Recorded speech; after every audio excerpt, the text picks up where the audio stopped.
L'association vendéenne des constructeurs de maisons vous présente le journal du Vendée Globe.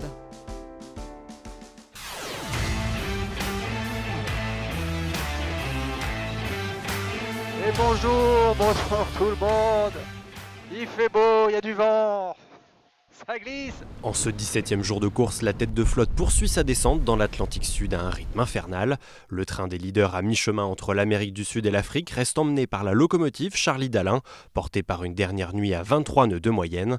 Le trio aux commandes reste inchangé puisque le skipper de Massif est suivi par Thomas Ruyant et Johan Richaume. Composé de 7 skippers, le paquet de tête poursuit sa route directe au portant vers le cap de Bonne-Espérance, dans des conditions toujours aussi exigeantes. Là c'est vraiment dur parce que en fait comme on essaie de choper un créneau pour s'échapper avec une dépression, c'est vraiment une course de vitesse. Alors la mer est pas trop défoncée mais quand même le bateau il saute dans tous les sens, ça va très vite, c'est hyper désagréable, c'est pas rassurant non plus pour le matériel. On va pouvoir durer comme ça 2 mois. La nuit qui arrive là va être aussi très costaud, les prochaines 24 heures vont être assez intenses aussi, on sera au cœur de la dépression. Il va falloir tenir un peu le rythme le plus longtemps possible et ça va être dur mentalement, je pense. J'aime bien être un peu challengé autour de moi, ça me permet aussi de me comparer, ça me permet de remettre un peu en question les réglages, tout ça. Derrière ce premier groupe de tête, Paul Meillat sur Biotherme et Yannick Bestaven à bord de Maître Coq sont en position de chasseurs et affichent de belles pointes de vitesse.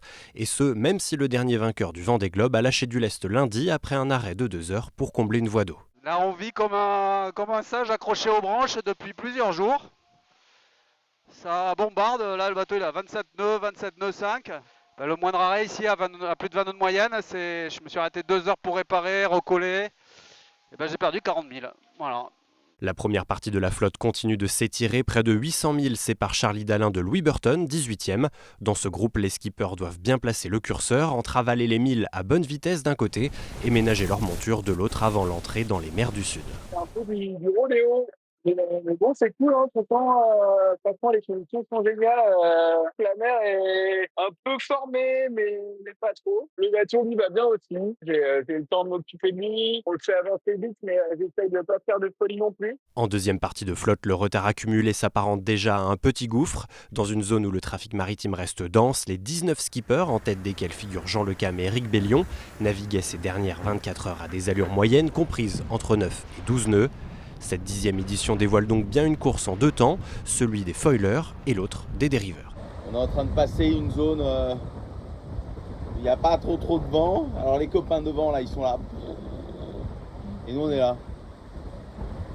Malheureusement, la tête de flotte a pris toutes les gourmandises et du coup, nous, on va faire une route un peu plus longue avec un peu de moins de vent. C'est une évidence maintenant que les foilers sont largement au-dessus de nous.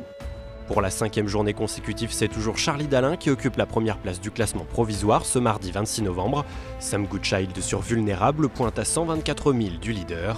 Samantha Davis est 10e sur Initiative Cœur.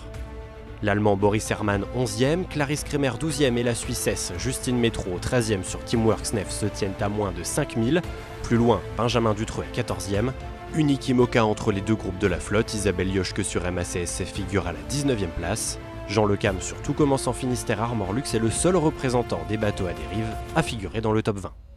Au 17e jour de course, le second groupe de skippers est une nouvelle fois très regroupé. 70 000 séparent Éric Bellion 21e de Tanguy Le Turquet 29e. Enfin, position stabilisée dans le dernier quart de la flotte, Manuel Cousin est 33e sur coup de pouce.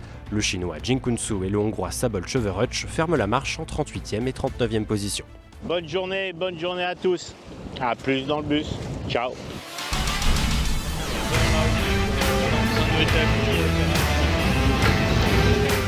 C'était le journal du Vendée Globe par l'association vendéenne des constructeurs de maisons.